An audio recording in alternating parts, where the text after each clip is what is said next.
తెలుగు రాష్ట్రాల్లో సాగయ్యే ప్రధాన వాణిజ్య పంటల్లో ప్రతి ఒక్కటి తెల్ల బంగారంగా పిలుచుకునే ఈ పంట సాగుకు ప్రత్యామ్నాయ పంట లేదనేది తెలుగు రైతుల నమ్మకం. అలాంటి ప్రతి పంట నేడు ఒడిదుడుకులను ఎదుర్కొంటోంది. గులాబీ రంగు పురుగు ఉధృతమవుతుండటంతో ఏటికేడాది దిగుబడులు, నాణ్యత గణనీయంగా తగ్గిపోతున్నాయి. దీనికి తోడు ఇటీవలి కాలంలో ప్రత్తికి ప్రధాన సమస్యగా మారిన రసం పీల్చు పురుగు కూడా ప్రత్తి దిగుబడులు తగ్గడానికి మరో కారణమవుతున్నాయి. వీటన్నింటినీ అధిగమించాలంటే ప్రత్తి సాగు చేసే రైతులు రకాల ఎంపిక మొదలు అవగాహనతో మెలగాలి. ప్రత్తి సాగుకు ఉపక్రమించే ముందు రైతులు దృష్టిలో ఉంచుకోవాల్సిన అంశాలను తెలియజేస్తున్నారు నంద్యాల ప్రాంతీయ వ్యవసాయ పరిశోధనా స్థానం శాస్త్రవేత్త డాక్టర్ శివరామకృష్ణ. కర్నూలు జిల్లాలో ఈ సంవత్సరం చూసుకున్నట్లయితే మనకు మంచి వర్షపాతము నమోదు కావడం వల్ల ప్రతి పంటలో రైతు సోదరులు మంచి దిగుబడులు సాధించడం జరిగింది. ఈ సంవత్సరం వచ్చిన దిగుబడులు మంచి ధర ఆశాజనకంగా ఉండడం వల్ల భవిష్యత్తులో అంటే 25-26 సంవత్సరంలో కూడా ప్రతి పంట మనకు సాధారణ విస్తీర్ణము లేదా అంతకంటే ఎక్కువ విస్తీర్ణం కూడా మనకు సాగుబడి కావచ్చునని చెప్పి ఒక అంచనా ఉన్నది. ఈ పత్తి విస్తీర్ణము పెరుగుతుందనే ఒక అంచనా ఉంది కాబట్టి విత్తనం దొరకదేమో అనే ఆందోళనలో నాన్ బీటీ విత్తనాలు వేసుకోవడం ఇవన్నీ కూడా జరుగుతూ ఉంటుంది. ముఖ్యంగా రైతు సోదరులు ఇటువంటి ఆందోళనకు గురి కాకుండా మంచి నాణ్యమైన విత్తనాలు రైతులకు ఎప్పుడూ అందుబాటులో ఉంటాయి. కాబట్టి ఇటువంటి విత్తనాలను రైతు సోదరులు మంచి సకాలంలో సేకరించి నైరుతి ఋతుపవనాలు మంచి వర్షపాతం నమోదైనప్పుడు నేలలో ఒక 70 నుంచి 80 సెంటీమీటర్లు మనకు ఈ వర్షపాతం నమోదైనప్పుడు మనము రైతు సోదరులు మంచి పదును చూసుకొని విత్తుకుంటే మంచి దిగుబడులు రావడానికి ఆస్కారం ఉంటుంది.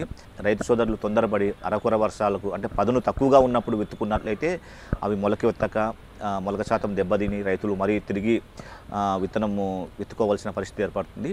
కాబట్టి తగినంత వర్షపాతం నమోదైన తర్వాత మాత్రమే, భూమిలో తగినంత పదును ఉన్న తర్వాత మాత్రమే విత్తనాలను విత్తుకుంటే మంచి మొలక శాతము, మంచి క్రాప్ స్టాండ్ వచ్చి మంచి దిగుబడులు కూడా రావడానికి ఆస్కారం ఉంటుంది. ఈ కర్నూలు జిల్లాలో ఈ వర్షాధారం కింద ఎర్ర నేలల్లో రైతు సోదరులు ముఖ్యంగా ఈ మీడియం డ్యూరేషన్ వెరైటీస్ అంటామండి, హైబ్రిడ్స్ కాటన్లో ముఖ్యంగా 150 రోజుల అంటే తక్కువ కాల పరిమితిలో దిగుబడి ఇచ్చే రకాలు ఉన్నాయి. మనకు 150 రోజుల్లో దిగుబడి పంట ముగిచ్చే రకాలను మనము రైతు సోదరులు పత్తిలో ఎంపిక చేసుకొని ఈ వర్షాధారపు ఈ ఎర్ర నెలల్లో వేసుకుంటే పంట కూడా తొందరగా మనకు పక్వానికి వచ్చి అంటే ఈ బెట్ట మరియు గులాబీ రంగు పురుగు ఎక్కువ ఆశించేలోపే రైతు ఈ పత్తి పంటను ముగించుకోవడం అయితే చాలా మంచిది.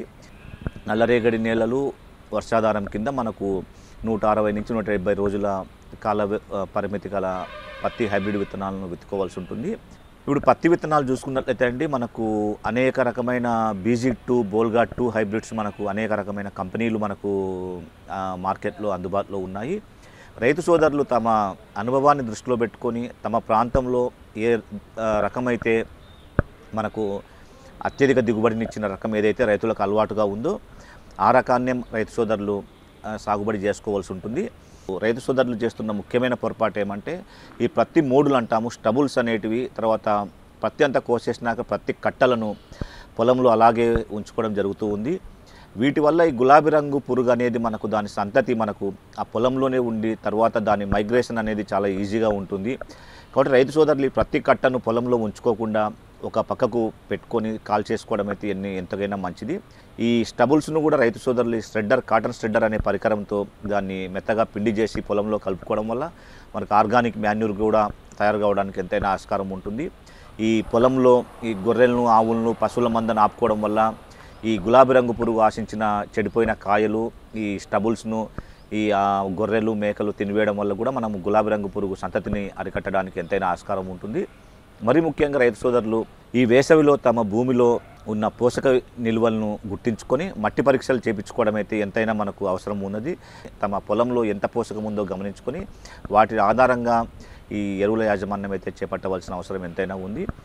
మరి ముఖ్యంగా రైతు సోదరులకు నేను విన్నపం చేసేది ఏమంటే మనకి వేసవి పత్తి అనేది మన కర్నూలు జిల్లాలో కొద్ది ప్రాంతాల్లో వేస్తూ ఉంటారండి. ఈ వేసవి పత్తిని పండించడం వల్ల ఈ గులాబీ రంగు పురుగు ఉధృతి అనేది చాలా ఎక్కువ కావడానికి ఆస్కారం ఉంటుంది.